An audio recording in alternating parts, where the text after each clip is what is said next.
La vida tiene momentos en los que una simple palabra puede doler más que un cuchillo, y lo descubrí de la forma más cruel. Nunca imaginé que una voz, viniendo de alguien tan cercano, pudiera traspasarme con tanta brutalidad. Fue como si el suelo se hubiera abierto bajo mis pies, dejándome suspendida entre la necesidad de respirar y la incapacidad de aceptar lo que había escuchado. Antes de continuar, comenta aquí donde estás escuchando y suscríbete al canal. Esto me ayuda a llevar esta historia a más gente. En ese momento, con el teléfono temblando en mis manos, sentí que el corazón se me encogía de dolor. Era la voz de Clara, mi nuera, que tantas veces había cruzado mi umbral con una sonrisa contenida. Ahora se revelaba sin máscara, sin filtros, sin vergüenza. Cada palabra era como un golpe seco: desprecio, humillación, indiferencia. Y, en el centro de todo, mi hijo Javier, retratado como un hombre sin valor. Cerré los ojos, intentando bloquear el veneno, pero era demasiado tarde. Las frases ya se habían alojado en mi alma, resonando con cada latido. Yo, que siempre había vivido para proteger la imagen de la unidad familiar, me encontré de repente ante un secreto tan corrosivo que parecía capaz de destruir todo lo que había construido con silencio, esfuerzo y dedicación. Y ahí empezó mi tormento: guardármelo para mí y soportar el peso de una amarga verdad, o afrontar la realidad y exponer las grietas de un hogar que me había esforzado por mantener intacto ante la mirada atenta de nuestro pequeño pueblo.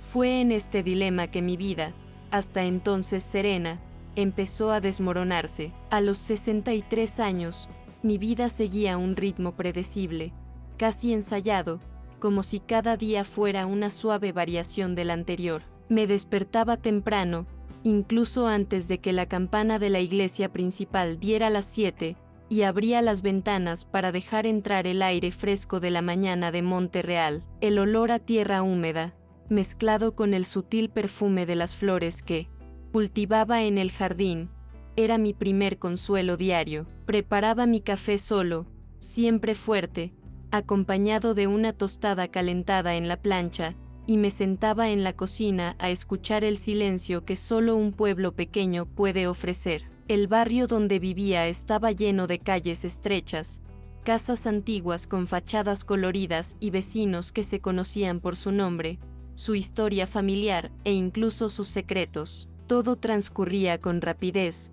una discusión de pareja, una visita inesperada, un coche desconocido aparcado. Había algo asfixiante en esta vigilancia social, pero al mismo tiempo, encontraba cierto alivio en controlar las apariencias. Al fin y al cabo, ser discreta era una forma de sobrevivir en ese entorno donde cualquier mirada curiosa buscaba defectos. Cultivé esta imagen de viuda devota, madre respetuosa, mujer que sabía cuál era su lugar. Mi jardín era un reflejo de mi vida, meticuloso, bien cuidado, lleno de colores discretos que no llamaban demasiado la atención.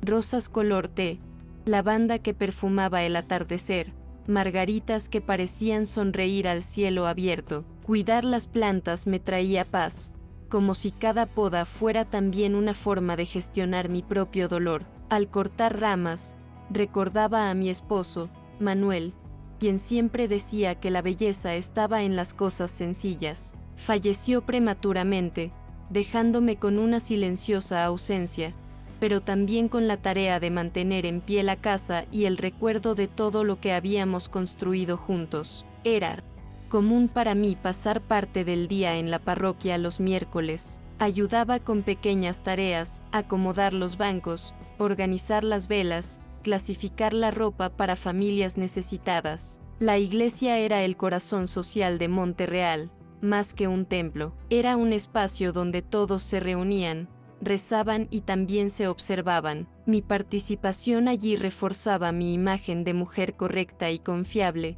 algo que me enorgullecía y, en cierto modo, me protegía. Me reconfortaba ser vista como alguien que no causaba problemas, que simplemente contribuía al tejido social del pueblo. Aunque estaba solo en casa, nunca me faltó compañía. Mi hijo Javier aparecía con frecuencia, siempre trayendo noticias del hospital, a veces cansado, a veces emocionado por los nuevos casos. Tenía un don para hablar de medicina con brillo en los ojos, como si cada paciente fuera una historia única que debía ser atendida. Lo escuchaba atentamente, orgulloso de ver en él al hombre responsable y amable que había soñado. Clara, su esposa, lo acompañaba en algunas visitas, siempre educada, siempre correcta, pero con una frialdad que no quería admitir. En el fondo, prefería creer que era solo su forma de ser. Las tardes eran silenciosas, y yo ocupaba las horas bordando toallas o leyendo las novelas viejas que guardaba en mi estantería. A veces salía a la plaza a encontrarme con otras mujeres de la comunidad, donde hablábamos de hijos, nietos, enfermedades, recetas y de la vida, que, tan repetitiva, siempre parecía la misma. Las conversaciones, aunque sencillas, me mantenían conectada con el mundo, aunque fuera un mundo pequeño y predecible. Era esta previsibilidad la que me sostenía, como una alfombra firme bajo mis pies. Había un cierto ritual en ir al mercado municipal cada sábado. Los coloridos puestos de fruta, el intenso aroma a pescado fresco, las voces superpuestas ofreciendo quesos, aceites de oliva y aceitunas. Conocía a cada vendedor, cada gesto de generosidad o interés. Siempre compraba poco, justo lo que necesitaba, pero disfrutaba de la interacción, de la sensación de formar parte de una máquina que funcionaba a un ritmo lento, casi sin prisas. La radio, casi siempre a volumen bajo, era mi compañera invisible. Disfrutaba de las canciones antiguas, los noticieros locales y las voces que me resultaban familiares. Por la noche, cuando la ciudad se dormía, subía un poco el volumen y dejaba que la melodía llenara los espacios vacíos de la casa. Esta era mi manera de superar la soledad, transformando el silencio en compañía audible. Javier me llamaba mamá con cariño, y cada vez que me abrazaba, sentía que aún tenía un propósito claro: ser un pilar para mi hijo. Nunca quise que notara el peso de mi viudez, así que siempre intentaba parecer serena. Clara, en cambio, mantenía un comportamiento más reservado. Sonreía, pero rara vez dejaba traslucir sus emociones. Al observarla, pensé que quizá era de su generación, más práctica, menos dada a los sentimientos públicos. Mi relación con Clara era, como mínimo, distante. Había cordialidad, respeto, pero no intimidad. Cuando me visitaba, hablábamos de trivialidades, el tiempo, las noticias de la ciudad, la ropa que estaba de moda, nunca de nada realmente importante. A veces echaba de menos una complicidad femenina, un vínculo más profundo, pero me callaba. Al fin y al cabo, mi prioridad era mantener la imagen de armonía familiar, costara lo que costara. Mirando hacia atrás, me doy cuenta de cómo los pequeños gestos delataban lo que me negaba a ver. La forma en que Clara hablaba de Javier, casi siempre corrigiéndolo en público, como quien corrige a un niño que comete un error. La prisa con la que se guardaba el móvil en el bolsillo, como si escondiera algo. Las largas miradas a la ventana cuando creía que nadie la veía. Decidí no interpretar estas señales, porque admitir la verdad significaba abrir la puerta a una herida más profunda. Mi hogar, sencillo y lleno de recuerdos, era mi refugio. Las fotografías familiares llenaban la estantería, el aroma a madera antigua se mezclaba con el de las flores frescas, las alfombras que yo misma tejía con infinita paciencia. Cada objeto tenía una historia, un trocito de mi vida, y me sentía orgullosa de este espacio que sentía como una extensión de mí misma. Allí podía ser quien era, sin máscaras, sin juicios. Las noches de invierno en Monte Real eran frías, y tenía la costumbre de abrigarme con una manta gruesa mientras leía en el sillón de la sala. A esas horas, el viento golpeaba las ventanas y sentía una mezcla de melancolía y paz. Melancolía por la ausencia de mi pareja, paz al saber que aún tenía un hogar que mantener, un hijo que cuidar, una rutina que me mantenía con los pies en la tierra. Mi vida, en realidad, no fue extraordinaria, no hubo aventuras ni grandes emociones, pero sí estabilidad, orden. Creía que esto bastaba, que mi destino era sobrellevar los años que me quedaban con serenidad, preservando los lazos familiares y la dignidad heredada de generaciones anteriores. En cierto modo, me enorgullecía esta previsibilidad, mientras veía a otras familias en crisis, niños que no querían hablar con sus padres, hogares destrozados por las discusiones.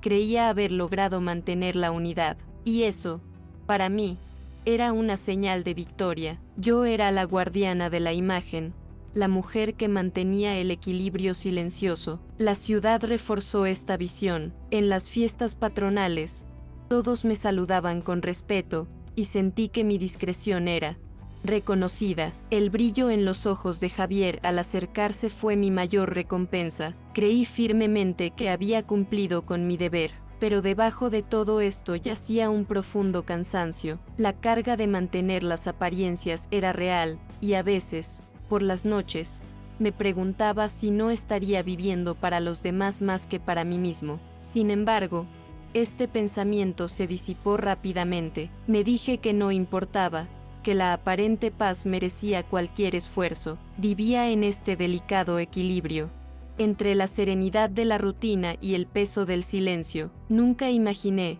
ni por un segundo, que este mundo cuidadosamente construido estaba a punto de derrumbarse por completo, no por algo externo, sino por una voz inesperada, proveniente de alguien a quien acogí en mi casa sin reservas. Mi historia, hasta ese momento, podría haberse descrito como pacífica, incluso banal, pero la vida tiene extrañas maneras de recordarnos que ninguna fachada dura para siempre. Todo estaba a punto de cambiar, y aún no sabía que la herida más grande vendría de dentro, del corazón mismo de la familia que tanto me había esforzado por proteger. La tarde que lo cambió todo empezó como cualquier otra. Estaba sentada en la sala, con la suave luz que se filtraba a través de las cortinas de encaje, cuando oí sonar mi teléfono. La pantalla mostraba el nombre de Clara, y por un momento, pensé que era solo un mensaje amable,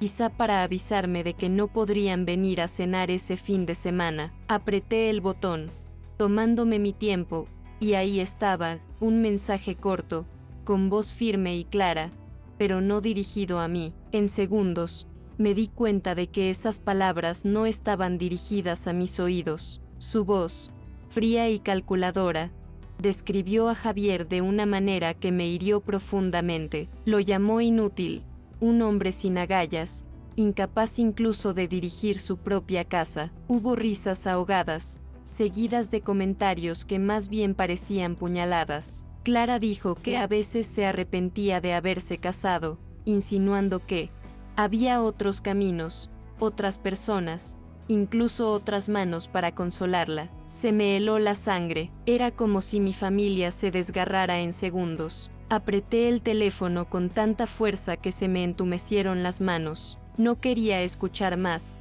pero no podía parar. Cada palabra parecía una traición no solo contra Javier, sino también contra mí. Yo, que siempre la había recibido con los brazos abiertos, que le había abierto mi hogar y mi corazón, ahora me encontraba transformada en cómplice, involuntaria de un secreto devastador. Con cada frase, se me revolvía el estómago, como si hubiera ingerido veneno. El mundo a mi alrededor parecía suspendido. El tic-tac del reloj de la sala se volvió ensordecedor, e incluso el canto lejano de los pájaros sonaba como una burla. Todo lo que creía seguro, la unidad de mi familia, la confianza en el silencio de las paredes de mi casa se desmoronaba. Quise gritar, pero mi voz se quedó atrapada entre mi garganta y mi corazón. Esa noche no pude dormir. Di vueltas en la cama, sintiendo el peso de la decisión que comenzaba a tomar. Contárselo a Javier significaría romperle el alma, revelar la deslealtad de la mujer que aún amaba. Guardar silencio significaría vivir con el secreto, permitiendo que siguiera siendo humillado a mis espaldas. Ninguna de las dos opciones parecía soportable. Los días siguientes fueron una prueba de resistencia. Cada vez que Clara entraba en mi casa, con su postura erguida y su sonrisa educada, el audio resonaba en mi interior como una herida abierta. La observaba atentamente, como desestimaba los comentarios de Javier, como lo interrumpía, como apartaba la mirada cuando él se acercaba demasiado. Todo cobraba un nuevo significado, y ese significado era cruel. La presión de la ciudad también pesaba mucho. Sabía que si el escándalo salía a la luz, no habría forma de controlar las lenguas afiladas de mis vecinos. En Monterreal, la traición no era solo un drama familiar, era un espectáculo público. El miedo a la exposición me paralizaba tanto como el dolor de ver a mi hijo engañado. Era como si estuviera atrapado en una trampa invisible sin salida. Fue en ese lapso entre el silencio y la valentía que mi cuerpo empezó a protestar. Mi corazón se aceleraba, me sudaban las palmas de las manos y pasaba las noches en vela. Yo, que siempre había mantenido la calma, ahora me sentía dominada por una angustia que me consumía por dentro. El audio se repetía en mi mente como una frase, recordándome constantemente que nada volvería a ser igual. Los primeros en notar que algo había cambiado en mí fueron mis vecinos, no porque hubiera dicho nada, sino porque mi expresión, antes serena, ahora tenía una sombra permanente. Las mujeres de la parroquia, con su instinto de leer lo no dicho, empezaron a lanzarme miradas curiosas, como si intentaran descifrar una verdad oculta en mis ojos. Sonreí, las saludé, fingí que todo seguía igual, pero dentro de mí crecía un abismo que nadie podía imaginar. Javier continuó con su intensa rutina en el hospital, sin darse cuenta de que cada palabra que me decía, cada abrazo de un hijo agradecido, me destrozaba. Lo sexta llegar cansado, pero siempre dispuesto a contar historias de pacientes recuperados, de casos difíciles que requerían horas de dedicación, y mientras hablaba, solo pensaba en el veneno que Clara esparcía en las sombras, convirtiendo a ese hombre dedicado en blanco de burla. El contraste me destrozó. Clara, por su parte, parecía cada vez más cómoda en su papel de esposa impecable. En los almuerzos dominicales, traía platos bien preparados, elogiaba discretamente las flores de mi jardín y entablaba conversaciones inteligentes con los vecinos cuando pasaban por allí. Pero yo, ahora portadora de su secreto, veía la máscara en cada gesto. La sonrisa era calculada, la amabilidad era un atuendo formal. Sabía, con la más amarga certeza, que tras esa fachada se escondía hielo. Poco a poco, empecé a notar señales que antes había ignorado. La forma en que Clara ponía los ojos en blanco cuando Javier se levantaba de su escritorio para atender una llamada de emergencia, el suspiro de impaciencia cuando mencionaba a un compañero, las respuestas cortantes, los cortes sutiles, siempre disfrazados de una cortesía superficial. Me preguntaba cómo los había pasado por alto antes, cómo había estado tan ciega a tantas pistas. Las noches se hicieron largas y sofocantes. Me acosté, pero no pude dormir. Miré al techo, intentando imaginar cómo reaccionaría mi hijo al escuchar ese audio. Intenté ensayar las palabras para decírselo, pero cada versión me parecía demasiado brutal. Mi corazón se aceleraba y me acurruqué bajo la manta, rezando para que la noche pasara sin tragarme por completo. En la iglesia, las velas que antes me consolaban ahora parecían interrogarme. Encendí una, cerré los ojos y recé pidiendo fuerzas, pero el peso del secreto no se alivió. El padre Tomás, con su voz serena, hablaba en sus sermones sobre la importancia de la verdad, sobre cómo el silencio cómplice puede ser un pecado. Sus palabras me atravesaron como flechas, pero no tuve el valor de confesarme con él. Tenía miedo de escuchar lo que ya sabía, que no podía guardarme esto para siempre. La presión social era un enemigo invisible. Monterreal no perdonaba los deslices. Una vez que comenzaba un rumor, corría como la pólvora. Imaginé las conversaciones en voz baja, las miradas de lástima o de juicio, y me estremecí aún más. No quería que Javier quedara expuesto, no quería que su dignidad se viera destrozada por los chismes, pero tampoco quería que siguiera viviendo con alguien que lo despreciaba en secreto. Mi cuerpo mostraba signos de desgaste, empecé a perder el apetito y a sentir mareos repentinos. El médico lo atribuyó al estrés y me recomendó descansar, pero ¿cómo podía descansar cuando el conflicto me azotaba por dentro? Javier notó mi fragilidad y me preguntó repetidamente si todo estaba bien. Sonreí, diciendo que era solo la edad, un resfriado, nada grave. Me creyó, y eso me dolió aún más. A veces, incluso me convencía de que lo mejor sería enterrar ese audio en el olvido. Clara, quizá, cambiaría. Quizás solo había sido un arrebato momentáneo, una debilidad humana. Me aferraba a esa posibilidad como quien se aferra a una tabla en alta mar, pero bastaba con verla tratar a Javier con desdén para que esa esperanza se desvaneciera como el humo. Hubo una tarde en la que casi no pude resistirme. Clara estaba en la cocina, lavando los platos, mientras Javier descansaba en la sala. La miré fijamente y, por un segundo, pensé en soltarlo todo, en tirar las palabras como si fueran piedras, pero la voz se me ahogó en la garganta. Se giró, sonrió con esa sonrisa vacía y me preguntó si quería té. Dije que sí, con la misma cordialidad hipócrita. Fue en ese momento que comprendí que mi silencio ya no era una protección, era una prisión, y cuanto más pasaba el tiempo, más sentía que el veneno me corroía. No sé, trataba solo de Javier, sino también de mí. Ya no podía ser la mujer serena y conciliadora que todos conocían. El reflejo en el espejo me mostraba un rostro cansado, marcado no por la edad, sino por el peso de una verdad que no me atrevía a revelar. Fue entonces cuando me di cuenta, mi lucha no era solo contra Clara, era contra el miedo a perder la imagen de una familia perfecta, el miedo a ver sufrir a mi hijo, el miedo a enfrentar el juicio del pueblo. Pero también había otra fuerza,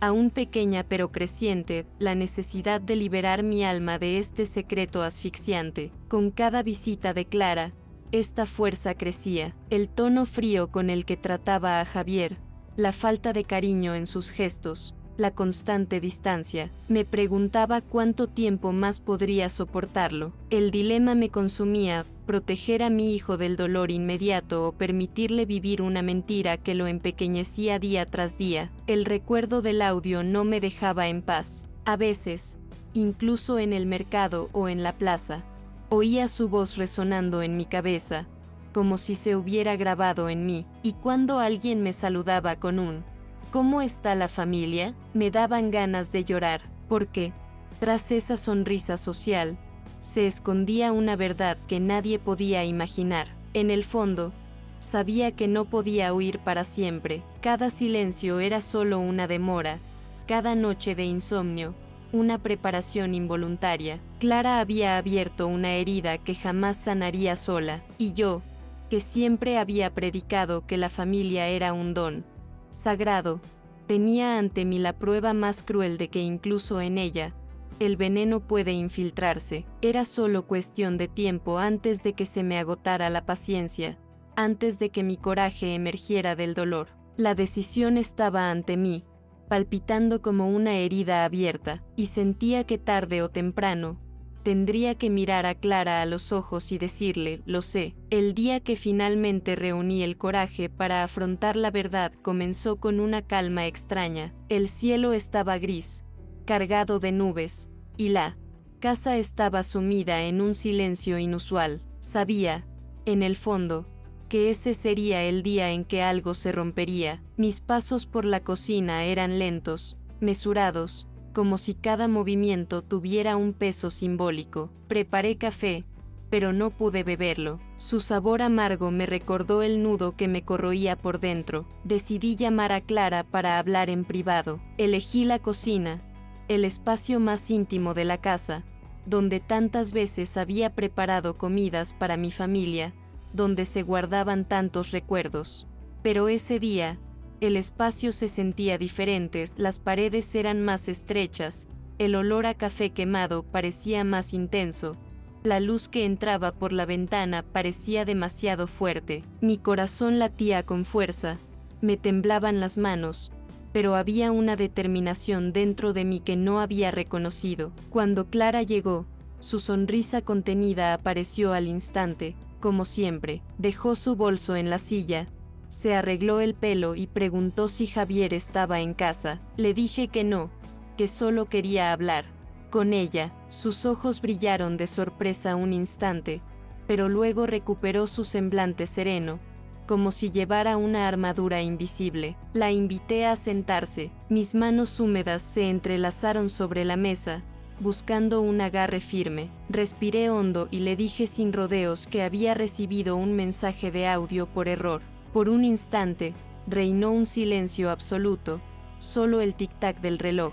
Vi cómo su rostro palidecía ligeramente, pero se recompuso rápidamente, esbozando una sonrisa que sonó a insulto. Debió ser un malentendido, murmuró, pero no le di tiempo. Repetí con firmeza que había oído cada palabra. Apartó la mirada, jugueteó con la correa de su bolso e intentó mantener la calma. Le temblaron los labios antes de volver a hablar. Estaba nerviosa, Elena. Solo era una diatriba, nada más, pero sus palabras sonaron huecas, incapaces de borrar la herida que había abierto. Sentí un escalofrío recorrerme la espalda, como si estuviera ante alguien a quien ya no conocía. La educada nuera, la mujer de apariencia impecable, ahora parecía vulnerable, pero también peligrosa. Reuní todo el coraje que me quedaba y dije: no tienes ni idea de lo que has hecho. No se trata solo de mí, se trata de Javier. Se trata del hombre que dices amar, pero que desprecias cuando crees que nadie te escucha. Mi voz era firme, pero mis manos aún temblaban. Fue como si, al decir esas palabras, hubiera roto un hechizo que me había mantenido cautiva durante semanas. Clara no respondió de inmediato, simplemente me miró, y en esa mirada había desprecio y miedo oculto. Intentó cambiar las tornas. Dijo que Javier no era tan perfecto como yo creía, que como madre, solo veía lo que quería ver. Todos tenemos defectos, murmuró. Solo dije en voz alta lo que mucha gente piensa. Sus palabras eran como cuchillas que me cortaban en silencio, pero en ese momento, me di cuenta de que no podía dar marcha atrás. Había cruzado el umbral del miedo, y ahora solo me quedaba seguir adelante. La atmósfera se volvió pesada, casi insoportable. El aire se sentía denso, cada respiración era trabajosa. Sabía que, a partir de entonces, nada volvería a ser igual. Clara no se disculpó, no lloró, no suplicó, simplemente mantuvo la compostura, intentando convencerme de que lo que había oído era irrelevante. Pero yo sabía la verdad. Se había desprendido de la máscara, y no iba a permitir que se recuperara delante de mí. Al salir de la cocina, me temblaban las piernas, como si no pudieran soportar el peso de lo que acababa de ocurrir. Me aferré a la puerta, respiré hondo y miré hacia atrás. Clara permanecía inmóvil, con una mirada que mezclaba ira y desafío. En ese momento, comprendí que la batalla no había terminado, apenas comenzaba. Había roto el silencio, pero las consecuencias aún estaban por llegar. Y, a pesar del miedo, una llama diferente se encendió en mi interior. Fue como si hubiera recuperado algo que creía perdido, mi voz. La mujer discreta, sumisa al rol de guardiana de la armonía, había dado paso a alguien capaz de afrontar incluso la destrucción para proteger lo que amaba. Y este descubrimiento, aunque doloroso, fue el punto preciso en el que mi vida dejó de ser predecible y se convirtió en una lucha abierta por la dignidad. Los días que siguieron a esa conversación fueron un campo de batalla silencioso. Clara evitaba mi mirada, pero dentro de casa, los gestos hablaban más fuerte que las palabras. Javier, ajeno a todo, seguía con su rutina diaria, creyendo vivir en un hogar estable. Yo, sin embargo, Cargaba con el peso de una decisión, revelar la verdad o seguir protegiéndolo de un dolor que podía destruirlo. En cada comida familiar, me sentía como si estuviera sentada sobre una mina a punto de explotar. Un domingo por la mañana, mientras preparaba el almuerzo, oía a Clara en el pasillo hablando por teléfono. Su voz era baja, pero no lo suficiente como para impedirme captar la esencia. Decía que ya no podía más, que necesitaba encontrar una salida, que Javier no era el hombre que quería a su lado. El impacto fue como un puñetazo en el estómago. No era solo un desahogo, era un plan. Algo dentro de mí se desmoronó por completo. En ese momento, me di cuenta de que el secreto no podía permanecer enterrado. No era justo para Javier. No era justo para mí. El silencio ya no era protección, era complicidad. Y no podía ser cómplice de una mentira que crecía como una sombra dentro de nuestro hogar. La noche siguiente, me senté a la mesa de la sala con Javier. El corazón me latía tan fuerte que casi me impedía hablar, pero sabía que tenía que romper el velo. Le conté todo, el audio, las frías palabras de Clara, las insinuaciones de traición. Al principio, me miró confundido, como si hubiera perdido la cabeza, pero cuando puse el teléfono sobre la mesa y reproduje el audio, vi que su expresión cambiaba. Primero incredulidad, luego dolor, y finalmente un silencio denso que pareció inundar la habitación. Javier no lloró ni gritó, simplemente se levantó. Lentamente, se pasó las manos por la cara y caminó hacia la ventana. El hombre que había criado, fuerte y resiliente, se desmoronaba en silencio ante mí. Sentí que se me partía el corazón al verlo así, pero al mismo tiempo, una certeza me atravesó: tenía derecho a saberlo, por muy cruel que fuera. En los días siguientes, la casa se sumió en un silencio incómodo. Clara comprendió de inmediato que la habían descubierto. Sus intentos de justificarse cayeron en saco roto. Javier, herido, se alejó, cada vez más, como buscando aire para escapar de la mentira, y yo, aunque desolada, supe que había hecho lo correcto. Las repercusiones en Monterreal no se hicieron esperar. Las miradas curiosas de los vecinos, los susurros en la calle, todo contribuía a profundizar la herida, pero, sorprendentemente, comencé a sentir algo diferente dentro de mí, una fuerza que no conocía, la convicción de que, incluso en medio de la vergüenza pública y la ruina de mi familia, había recuperado mi verdad. Fue en medio de este caos que comprendí algo esencial: el dolor no solo destruye, también revela. Descubrí en mí una valentía que jamás imaginé poseer. Ya no era solo la madre silenciosa que protegía a su familia a toda costa, era una mujer que, ante la traición y el escándalo, había encontrado su voz, y con ella, la certeza de que nunca volvería a callar. Y así, entre lágrimas y silencio, comprendí que el destino de mi familia seguía en el aire. Clara pudo haber destrozado nuestras certezas, pero yo había abierto una nueva posibilidad: reconstruir sobre la verdad, aunque eso significara empezar de cero, porque, al final, fue en mi momento más oscuro que comprendí: la verdad duele, pero es el único terreno donde algo verdadero puede florecer. Hoy, al mirar atrás, veo claramente cómo ese audio marcó un antes y un después en mi vida. Antes, creía que proteger significaba guardar silencio, que el amor maternal se medía por la capacidad de absorber las heridas para que mis hijos no sufrieran.